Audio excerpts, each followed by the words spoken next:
Hello, sir. Can you hear me? Everything Good good? morning. How are you doing today?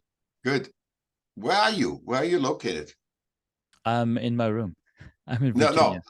no, Virginia. Yeah, because I thought it's 6:30 in the morning. I thought I didn't know where you are. Usually, when I have talks, I have it yeah in London or Australia and stuff. That's when my thing is out.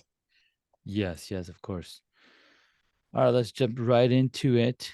And I have no background like you requested. And It's all right, man. This is who you are. This is how you want to represent, which is totally I fine. can have a background, but you don't want it. You said you No, don't no, want I it. don't. No, I don't want a Okay. physical. I don't have a virtual background. This is I usually always have a background, but if unless I'm asked not to have one, you know. So Yep. So one thing I would recommend is see if you can match me. Like, bring yourself closer to the top of the screen. There you like go. this, Yeah, is so that better? we would look similar. We're like on the same, we're seating on the same Yeah, same thing. coffee Okay, table in front of each other having this okay. conversation. Yeah, man. Appreciate it. Thank you so much. Mhm. I'm gonna clap it in and give it a go. Welcome back to another episode here on Hacks and Hobbies. Today I get to speak with Michaell. Michaell, thanks so much for taking on the time to be a guest on the podcast. Uh, awesome, Junaid. Thank you so much for having me and allowing me to paint on your canvas. Sweet. Let's put this canvas on the easel, shall we? Let's take a Yeah. walk through memory lane and Mhm. rediscover your origin story, because I know the journey is long. You've probably come from a long um, background of creating the life that you currently have and living and enjoy, because that's something that people are already always wondering. Hey, how did somebody go from where they were in high school or college to what makes their career? So take us to the beginning. What was the one time that like made the biggest difference? So I was born in Vienna, in Austria, and I was a sick child. Got to school with 7, and got the next punch in my face, which was I was extremely neurodiverse. I still am. I wrote 6 books, and I have the computer read it to me. I So I couldn't do anything. I Mm, could only escape into art because there was no judgment, there was no segregation. There was nobody cares if you can deliver to the art. That's why I say it's mhm. such a wonderful thing, art creation and the community, because it doesn't matter if you an old man plays a young child or a woman plays a man or anything. It was Right. just all. It's about the product. It's not about what if the play is good, if the concert is good, nobody cares where you're from. And that's I think that really represented. I see that now Mm, that we are collaborative creator animals of nature, a species of nature. yeah. And look what we do: New York, Singapore, Google, Apple, all collaborative creation. And we are unconscious of it because it's like, oh, we have to do this to survive. No, we do this because we love to create, we love to We love to tinker. create. Yes. And the CEO that sits in the corner office that could afford everything, what does he do on the weekend? He's going, he's tinkering on his car, in his garden, or with friends. So He's working on an art project. and when I was 30, I looked at my resumes, and that's, you asked me for the what was the pivotal point. Yeah. And there was one pivot point was when I was 30, when I looked at my resume. And I was very hard on myself. I was putting myself down and all this stuff because I couldn't fit in. I couldn't fit Mm, into anything other than art. And art was considered, as you know, it's a hobby. Unless when it mm. comes to war, then we destroy art the first. See this, and this is why, art is a hobby. But the first thing we do, wherever we are, we destroy right now. Israel, Yes. the thing, Ukraine. We destroy art at first. If it was only a hobby, why don't you pay the artists? Mm-hmm. You know, if it was just a Mm-hmm. hobby, and not just use the unique thing of like a commodity and say, okay, only the one that everybody wants, has value, but not, the art creation, the process of communal contribution is completely ignored. And then I saw all my jobs were from a DJ to I sold tapes out of my trunk. Mm-hmm. I did fashion shows, producer. I did DJing and did videos, all kinds of stuff, advertising. Everything was creative. Mm-hmm. That's the only way I could survive. And I decided then I couldn't have been an accountant. I couldn't be a technician. I couldn't Yeah. be, even if I chose that. I said, oh, it would be great to be a fireman or whatever, and I couldn't do that. So I decided on myself, I don't need anybody to tell me I'm an artist. I am an artist because I couldn't do anything else. And I think a lot of artists, because I've talked to hundreds of artists, even very, very famous artists, and they said they have an uncomfortable feeling calling themselves artists because they know that artists are treated like a commodity. So when you have a good, and I think this is interesting, today's life of an artist that gets into the limelight is 5 to 6 months. Mm-hmm. So you come in, you're the hottest thing, and then the next one comes. You're treated like a commodity. Right. And so, I decided that was my first thing. I love that. So as you're mentioning an artist, being an artist or artist worldwide, we're focusing on the fine art artist, or are we focusing on every type of art? Like which one? Every time, because fine art artist is only a differentiation, because and the fine art you have, and today abstract is fine art. I mean, it's so, because the system does it how it wants it. So it says fine art, Right. and we conjure, you and I, who are not young, we conjure, it was fine art is Da Vinci, Botticelli, all these artists. But any art creation is basically, I think fine art is defined today as if you get in museums, and it doesn't matter, it could be horrible things, but it's fine art. The recognition of the popular public is when it becomes fine Exactly. art. Okay. Yep. Mm-hmm. That's interesting. Now, if you look at art as the creativity of the human beings, I think some of the finest artists are programmers creating software, because it requires a lot of creativity. Thinking about the software that we're using currently to record this episode, it's a creation of an artist, of a creative mind to put these things together. Yeah, and that's a normal thing. See, it's not something abnormal. It's not. The normal thing is human need to express it. We are collaborating. There's 8 billion humans, and everybody is different. Different fingerprints, different DNA, different eyes, and with a perspective, if you have siblings, of life that is unique. You have your, and nobody has a perspective of life than you. No. And we pretend systemically there is a median where you fall in. And the median can only be when people adapt to it. Our superpower, third superpower, first is creativity. Second is dialogue, what we have, human dialogue, not I'm right, you're wrong. Right. And the third is adaptability. In order to have the dialogue, you and I have to adapt. So I can't speak German with you, or if you have a different language, we can't speak our native languages. We have to speak English to adapt. And that costs life energy. No matter if you do it, it costs energy, spirit. And the only thing why systems can actually function is because humans adapt to them. No system will, because everybody's unique. Everybody's one of one. Right. And what art does is allows you create, to contribute with your uniqueness. So you can be either a technician that just does whatever he was told, or you can be a technician that says, I'm going to make a new way of how podcasts look. I'm going to do, whatever.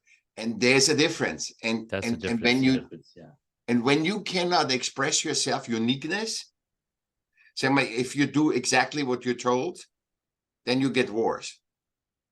Because people need to express themselves. It's a frustration. When you do a job all day long, and you come home and you have to adapt to that job. When you come after 8 hours, I work 12 hours, 14 hours, not tired, because I express myself.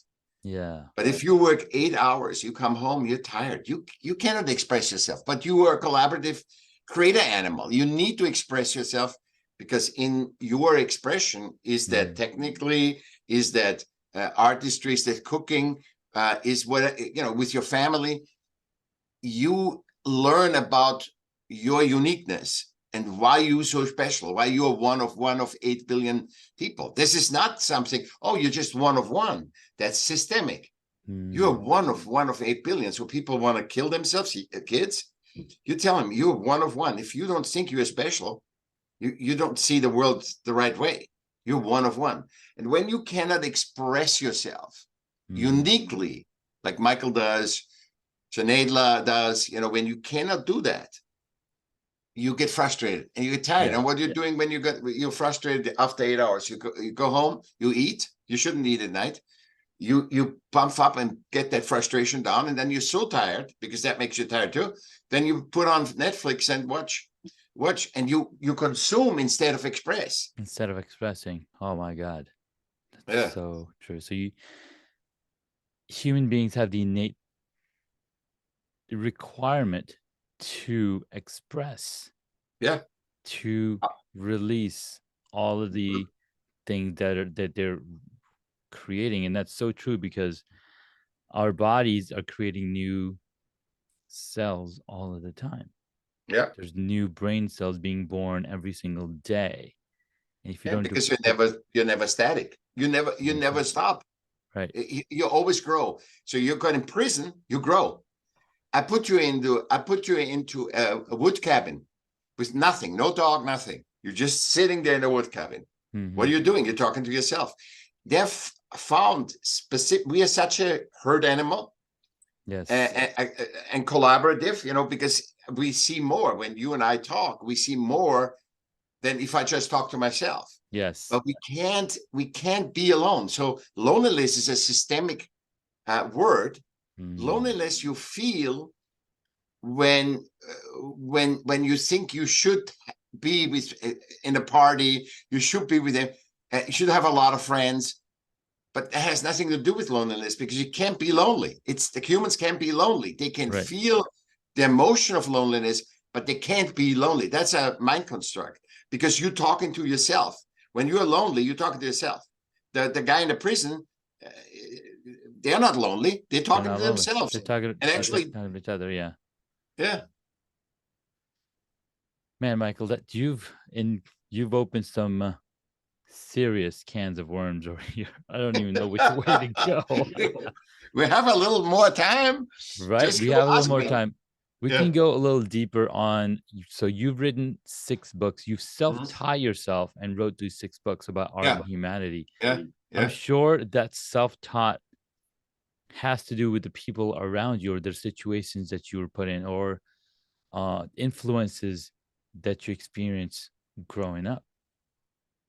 I have never fit in. I still don't. So what I do is, when I self-taught, is let's say I'm interested in technology. Okay. Then I have, which I'm not, but then I have to say, hey, I know Junaid. He knows all this stuff with the podcasting. He knows all this stuff. Junaid, talk to me. And I have to understand. I said, no, I don't understand. You said, oh, there's this connector with this, and I don't understand. So what is it? So I have to make common sense of what is for you totally normal. And once I make common sense, I can also teach and explain it to other people. Right. Because for me, it has to be in context. I need to understand the context, and I also need to understand the perspective, because sometimes you have 15 contexts and you just, that's what politicians do. You take the one context, about poverty, and then talk about that, but it's also perspective. You have to do multiple contexts and perspectively put them into meaning that I can understand, that I can, and then I can explain it. Right. So you're essentially learning from, and you're essentially learning from multiple sources, making it sense for yourself, so then you can talk about the knowledge that you've acquired. And then I write a book, or write a book, and then so the book that I now write is about system relevant versus human-centric, human centricity. And we have created systems, and it's all based on, we can't submit to our own creations. Meaning, if you build a robot, you cannot say, robot, tell me what to do. Should I go out with this girl or with that girl? Should I make a business with this guy? Without feeding him. You can't ask something, or you have to feed them information. Yeah, and then that's a regurgitation. That's not a thing. It's like me creating a statue and then asking this statue, is Sinead a good guy to talk to? It's my creation. I can't ask my own creation. That's like God coming down and said, I need to come down on earth and ask what I can learn from the humans. He doesn't need to learn anything from humans. He doesn't need to learn anything. Or she. He's taught them everything. Exactly. They need to know to better serve God. And that's what pray. Exactly. And that's what we do with AI. We make it, we think we created AI. It's all from our expression. And we now think it can teach us something. It can't teach us anything. So it can make us aware, but it's better to talk to you. If I get your AI and my AI, let's say what they pulled from you and me. Right. What do you think is better, to talk to AI or to talk to you?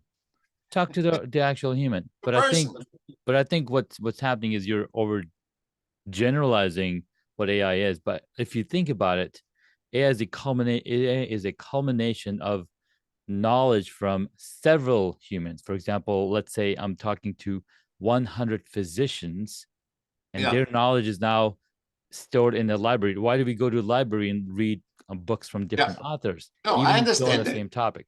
So I think that's what AI has enabled to do, is to compile that information, make it ease of access.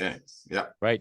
Because Michaell might be, you've written 6 books, you're writing more books. You might not be available for somebody, let's say, in the future. Right. No, I understand that part of it, but how it solves your problem.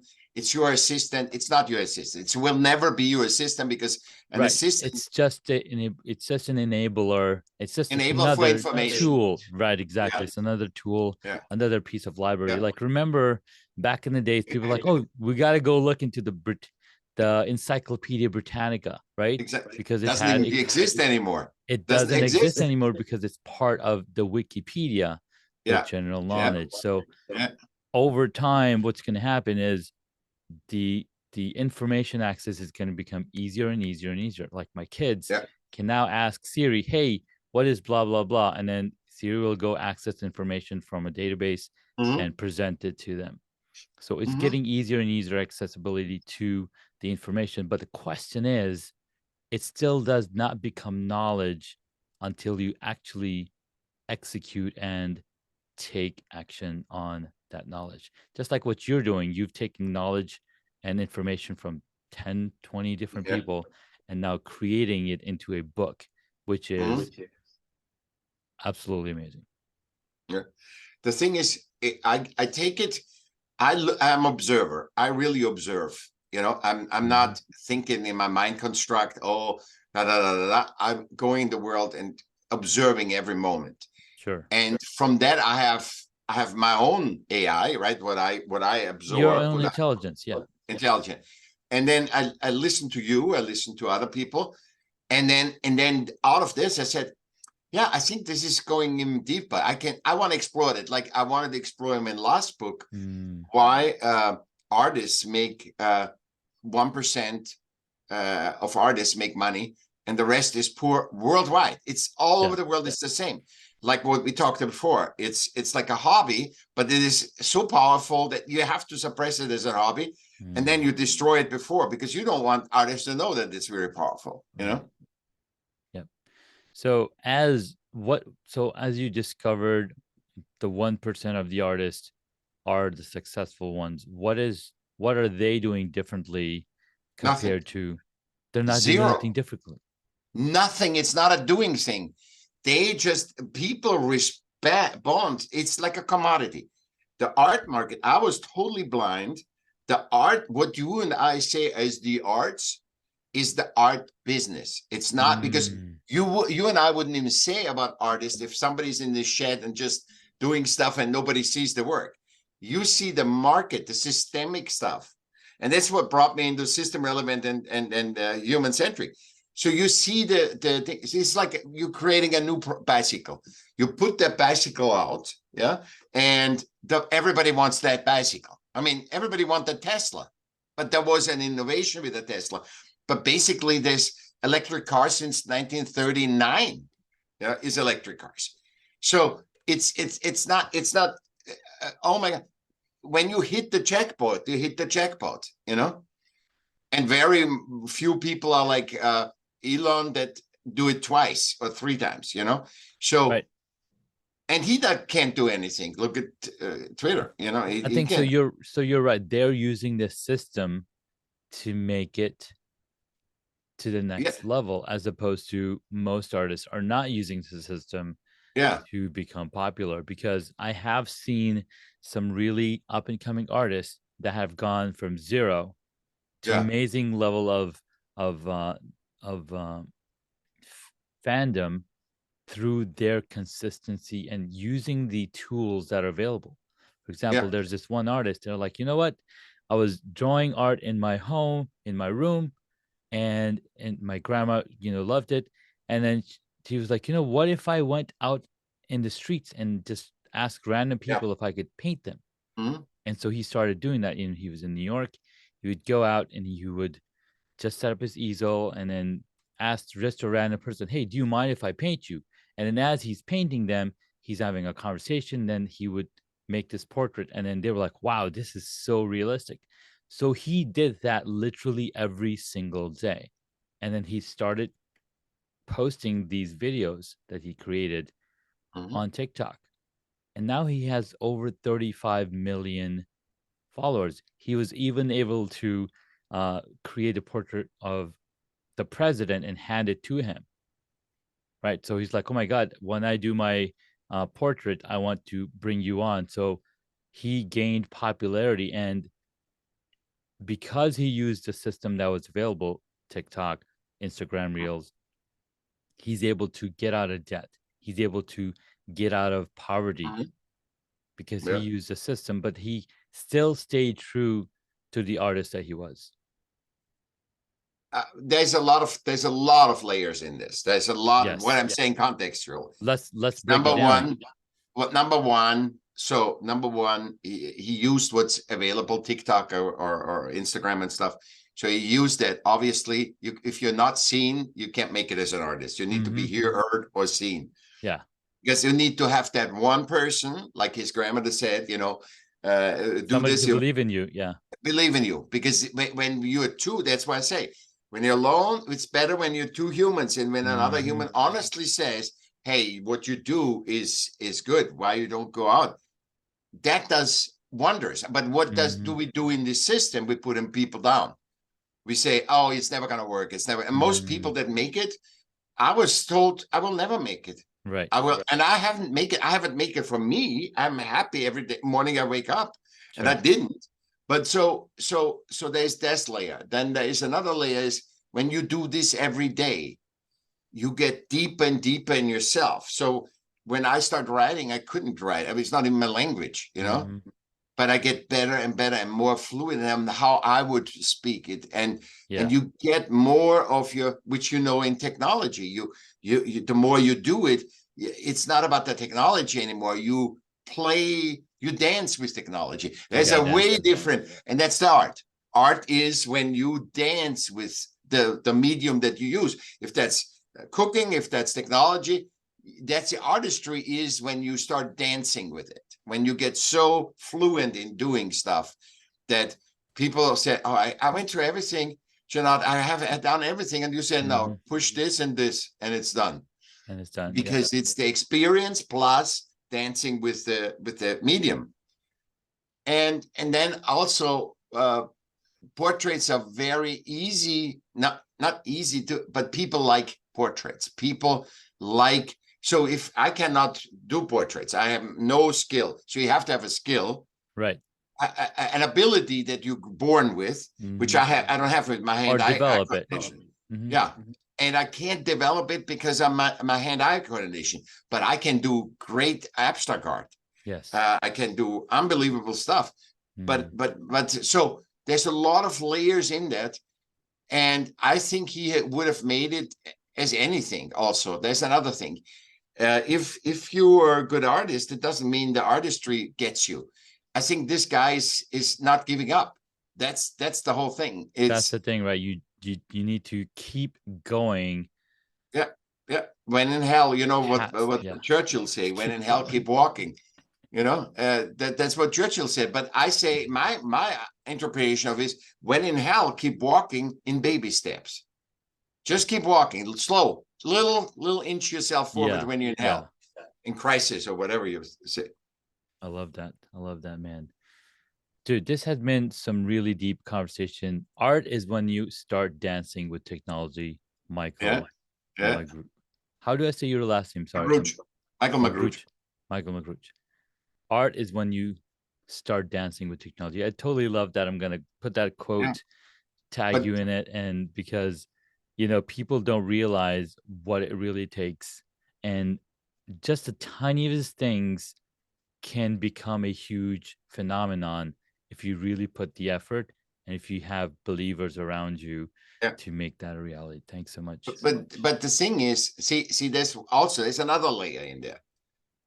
It's not because you just keep at it. This is like the systemic thing. Right. You have to think gratitude. You have to have a mindset of gratitude. When you are in moment, right now, you and I, we have gratitude because we are in the moment talking to each other, and we cannot even feel, oh, I'm not having gratitude right now. I cannot. Right. You are that naturally. But you're in a horrible situation. Oh, feel gratitude. Feel this. Feel that. It's not working.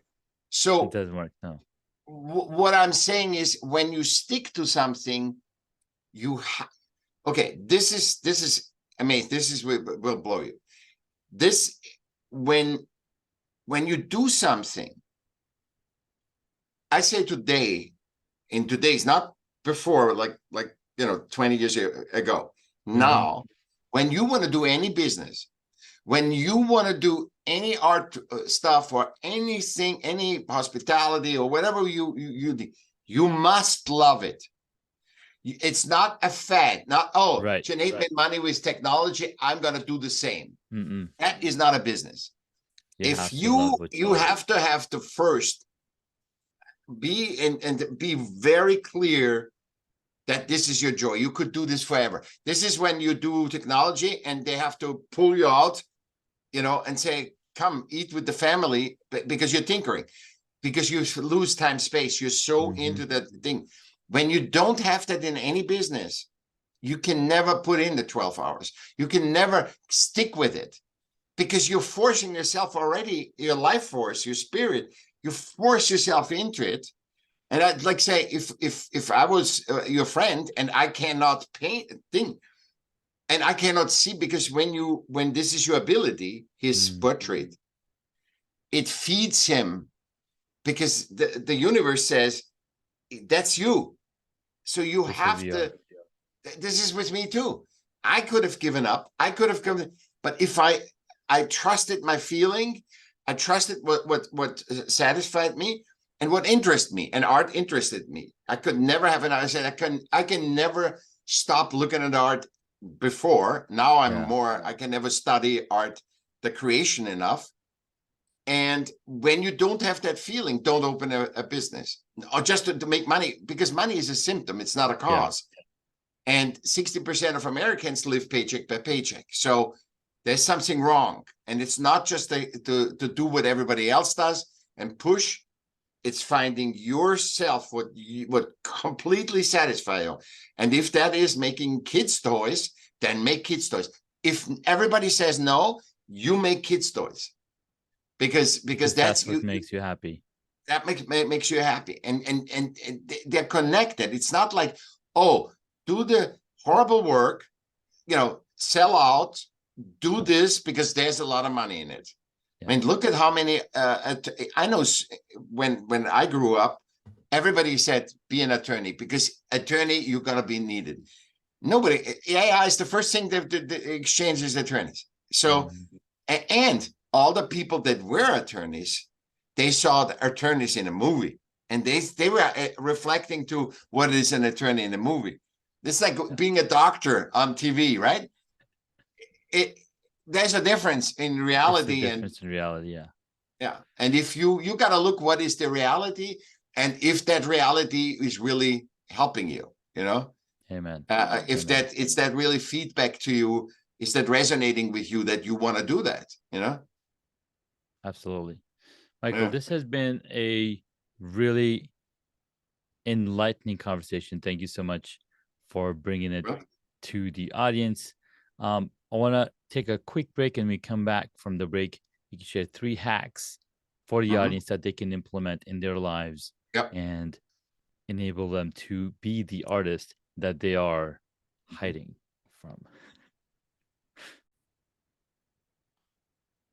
Hey guys, welcome back to the episode. We've been talking with Michaell Magrutsche. It's been a really delight speaking with him about the depth of art, the depth of what it takes to become an artist, how you have to do what you love to really feel empowered and not feel tired of the 9-to-5 work that you're forced to do to feed yourself. And in the green room, we were talking about how the nature has a perfect balance. When you do something good, you're rewarded with fruits. If you plant vegetable garden, you're rewarded with the fruits of those vegetables. But in real life, if you do something right, you are not rewarded, like paying your taxes, like paying, not running the red light. Like if you're doing things right, you're not rewarded. And that system that you can update.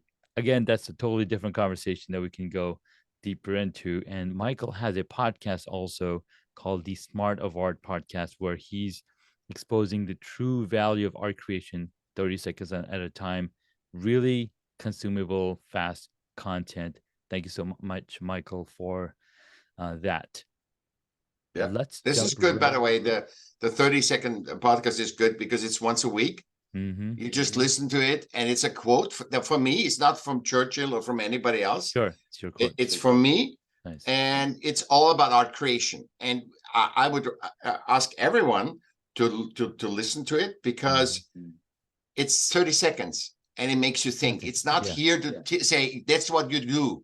I'm never a person that say there's 3 steps or anything. I say, I would do this, try this. I would never say there's 3 steps, because we are 8 billion people. Everybody is unique. Everybody's unique. Awesome. Well, Michaell, we do want to ask you, what are the 3 things that we should do?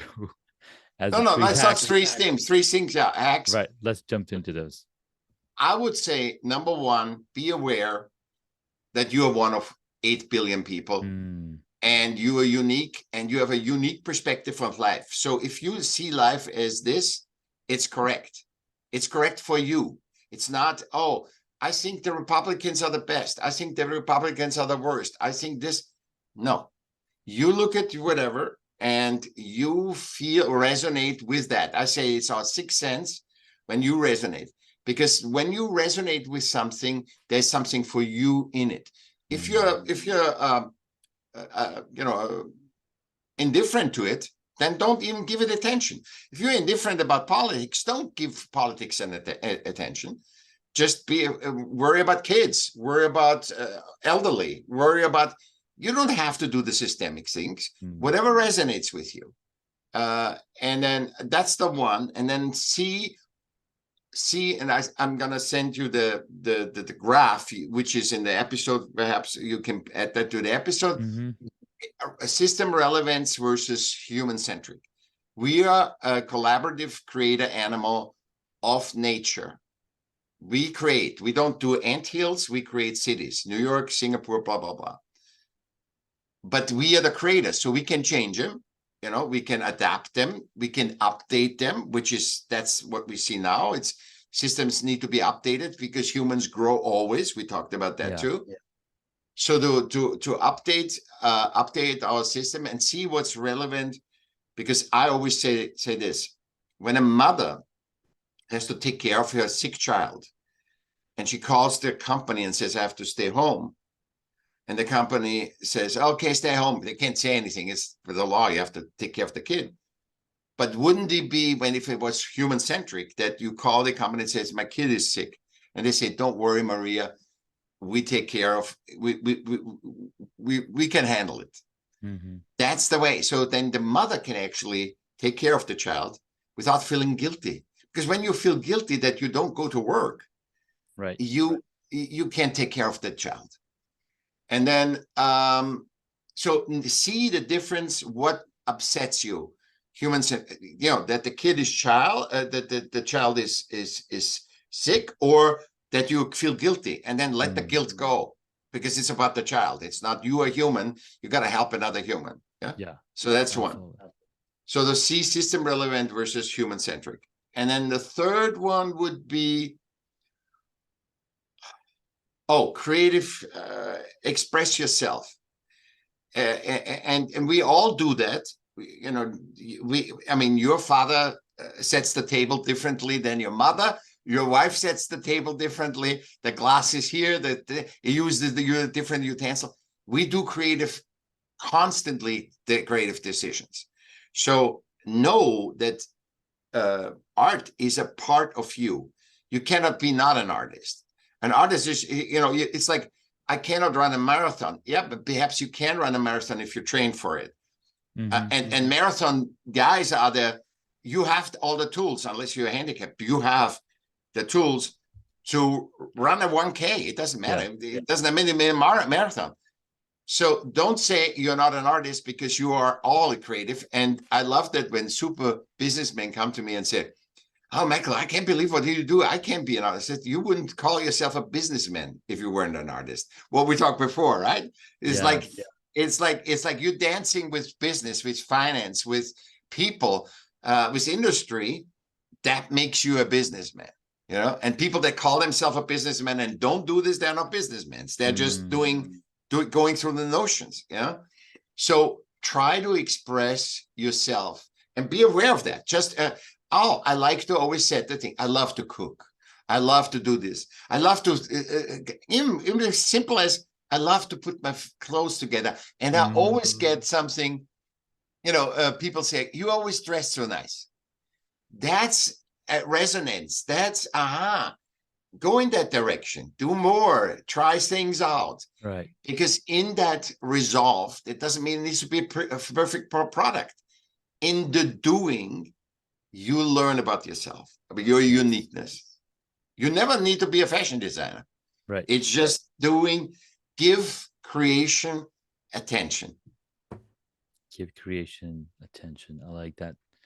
And those were some powerful, powerful hacks. Thank you so much, Michaell.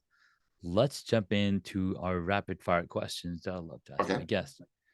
Number 1, exploring uncharted territories. Name a hobby you've always wanted to dive into but haven't yet, and why? Explain the question. Explain the question, because so the question I is, wanted something and I didn't do it. Is that what you mean? That's my neurodiversity. Yeah. What is the one hobby that you wish you got into but never got a chance to? Dancing. Nice. So like Fred Astaire dancing. Fred Astaire dancing. Fred Astaire. But, love it. High marks. But no, I always wanted to experience dancing. But it's not now. It's not like, I need to do it or something. I mean, I dance. I'm a dancer, but I'm not dancing not ballroom that or something. One, yeah, right. Yeah. It's another form of expression, and you wanted to experience Exactly. it on a I deeper want to level. experience the systemic part of it, and Yeah. now I say, yeah, I mean, if you, but then you need a real good partner and all this Right. stuff. There's a lot of There's a lot of things. It takes a lot to get to that, you know. Absolutely. All right. Next up, what did you want to be when you were a child? Movie producer, which I did. I produced with Robert Evans, who did The Godfather and the Chinatown. Yeah, that's what I wanted. I want to be a producer, and then I was very disappointing of what that job is. Like so many think, you know, it's you think this is like we talked about the doctor, right? A doctor, what does a lawyer do? What it's like the movies, you see the movies, do a lot you're so more than what for. you see. Yeah. It's more, and it's not that. It's not, you're not going around on the set and yelling at everybody or sleeping with wonderful actresses. Right. You basically have to be a CEO of, it's all financial. It's that's right. Begging people. That's what a producer is. They're the CEO of the movie. Yeah. They're literally put all the things. This is interesting. I wanted to do producer because I said, I'm going to get bored if I'm just a director. I wanted to talk to, that's my neurodiversity. I want to talk to the director. I want to talk to the actress. I want to talk to makeup. I want to talk to stage. Everybody, everybody. And I said, I love doing that, you know, but that is not what that job is. It's not. No, it's a lot. It's a lot different. Yeah. All right, next up, what is your favorite movie or TV show?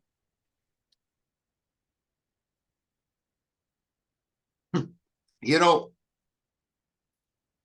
there's two, which one is still my favorite. That was Braveheart.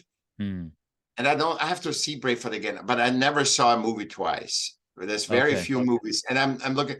I'm not interested once I see him. I don't want to regurgitate. Braveheart I saw 6 times, and then I saw A Man and a Woman. You know, the Lelouch film of with Trintignant, the French film, which you know probably. Yeah, A Man and a Woman. You know. And because I thought there was another movie which was dreamy, you know, dreamy. What is a race car driver that is, you know, and stuff. And so was dreamy. It was not real, but it was certainly real because I could relate to it, to the European upbringing and whatever. So those two movies. Nice, I like it. Now, what movie would you choose if you got to play a character in it?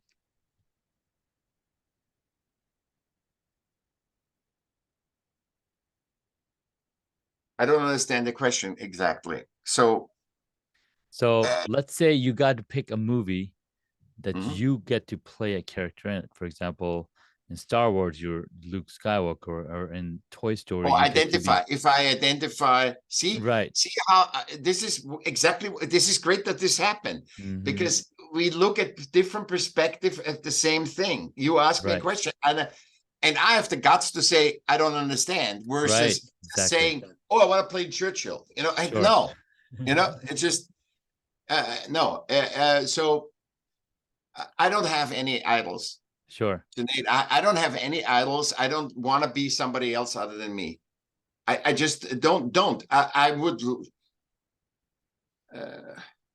So it's almost like role playing, right? Imagining yourself on the silver screen. If you could embody a character from any movie, who would I would probably embody Kissinger. Kissinger, because that's what I do now. You know, so nice. I like it, and because it mirrors and contrasts with your own journey. Yeah. It's very, you know, I like to advise. I don't like to coach. I like to advise. I like to talk to people.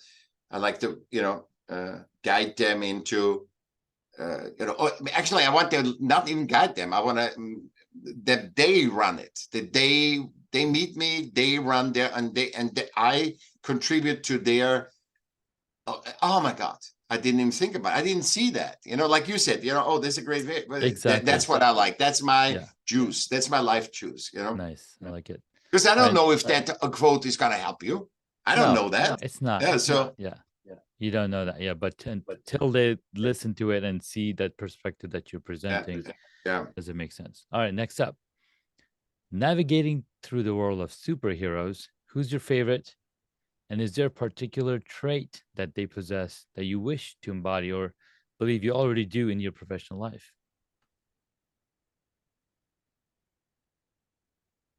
I'm not a movie watcher. As a matter of fact, I'm not a. I love comics hero because it's such a hero journey.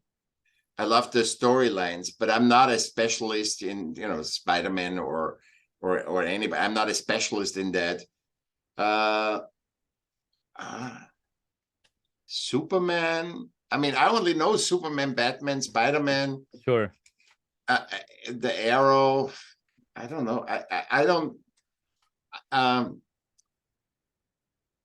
would say Superman in terms of, because he's playing. He's only showing up. I think what I like about Superman is he shows up when he has to. He doesn't show up, all the time. Being he only shows when he has to. When he's required. I like that. Last question: if your career personal journey was a board game, which one would it be? I don't play games either, because neurodiversity. I don't play games. So,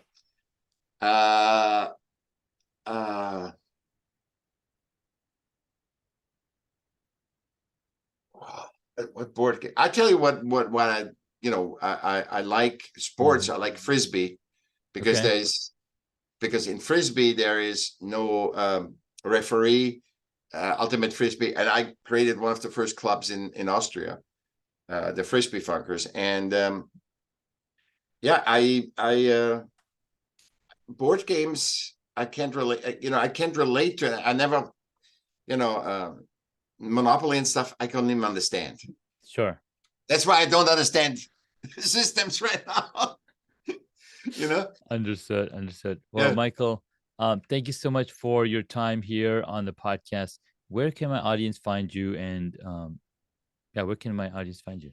Yeah, just michaellm.com. Michaell with 2 L's, like Michael Jackson, michaellm.com. And there's everything. There you can get in touch with me, see my music, see my paintings, see my access to my 200 interviews, over 200 interviews, whatever. Just awesome. Perfect. Go there. Perfect. And go and see the Smart of Art podcast, because and also you said you want to use any quote you want from that. There's a 200 quotes right now. Yeah. Just go through it, whatever you like best. Nice. Use it. Yeah. Appreciate that. Yes, we'll be sure to include the links to your podcast and to your website on the show notes, so if people can click through and get to it real quick. Thank you again, Michaell. Pleasure, Sinead. It's awesome meeting you, and awesome giving me such a great canvas to paint. And without you, I would have not said these things that I said. And I want to make sure. Appreciate that, man, so much. And we'll catch you in the next episode. Thanks. I appreciate it.